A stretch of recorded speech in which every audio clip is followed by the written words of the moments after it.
Hello and thanks for checking out ChartGuys.com. We're proud to be one of the most successful technical analysis communities online, teaching you the skills to become a more confident, effective, and informed trader. Join our community of hundreds of analysts worldwide working together to learn the charts, generate profit, and achieve financial independence. For access to daily live chart analysis and market coverage, a thriving chat community, along with dozens of hours of exclusive educational materials. We look forward to seeing you. Let's check out some charts. Hey everyone, checking in on the market. So SPY today was bearish. We had a bear break today, dropped down below the low of yesterday. Bulls did buy a little bit at the end of the day, but if you zoom to the hourly time frame, it wasn't that significant, and all it did was just give us another hourly lower high. So as we head into tomorrow, ideal scenario for me as a short-term trader would be for us to open up in between this range and then wait for a break of that range to give us some clarity on direction. The low of the day is support at 271, make that 268.45. Resistance is 272.14. We did look to fill a gap on the daily, and it has not filled just yet, 268.12.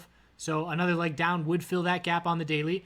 And it's still Apple that is driving this entire market, in my opinion. If we look at Apple on the hourly time frame, just another lower high on its bounce attempt as well. A little bit of after hours action going on, but no real turnaround on Apple. And I have a hard time believing that the market's going to turn around without Apple finding at least a temporary bottom to bounce off of. And it was an extremely bearish day on Apple. Citron went short Apple. Citron pretty much went short everybody. And we're patiently waiting for an hourly trend change to indicate that our daily higher low has been established, which certainly has not happened at this point.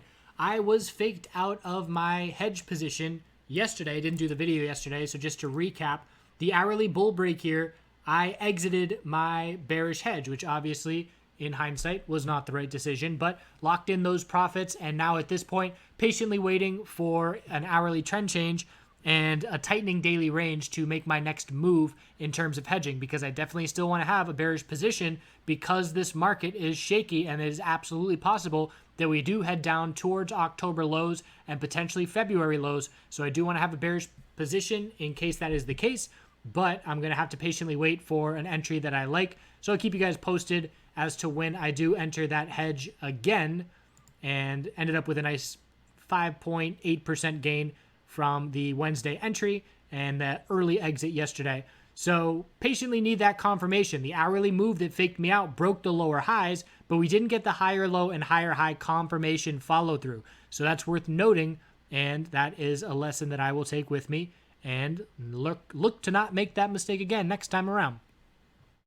So SPY had a nice 5-minute trend today. It was bearish from the open. We lost the 5-minute pre-market uptrend 25 minutes into the day, and the bears had the 5-minute trend in their favor ever since the open, or ever since that high of the day. And then once we changed it, we saw that bull move at the end of the day. So nice for clarity. Yesterday was a choppy mess, and today a lot more clear, and it's all about this range. Low of the dump, high of the bounce into tomorrow.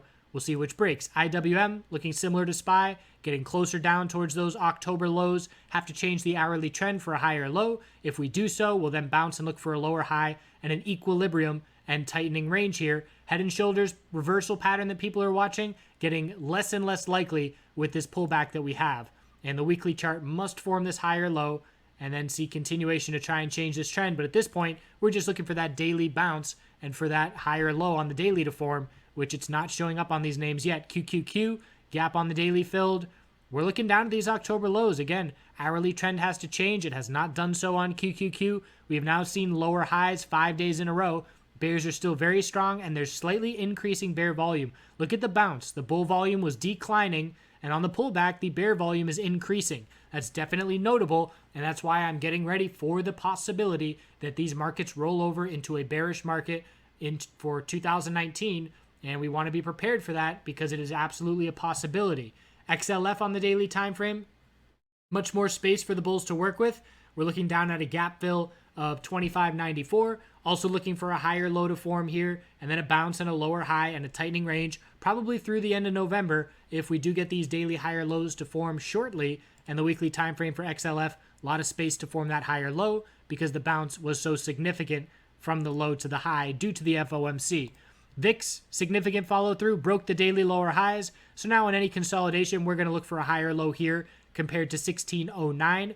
and we'll see if the bulls can change this trend back in their favor. Breaking the lower highs is step number one. Now we need the higher low and then continuation bull move for the higher low and higher high. Weekly higher low is attempting to form, and it does look pretty solid at this point at 1609. So bottom line is bears still in control of the hourly time frame. Apple is still of significant importance, and in my opinion, market's been ready to bounce a couple times, but Apple and the tech sector continue to drop to lower lows and don't allow for any momentum from the bulls.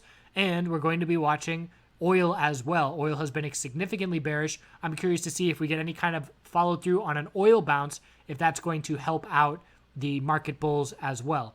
So hedge those positions, and we'll see if these daily higher lows and tightening ranges can form for the rest of the month, but we need an hourly trend change to give us these daily higher lows. Hope you're well. We'll see you tomorrow. Have a good day.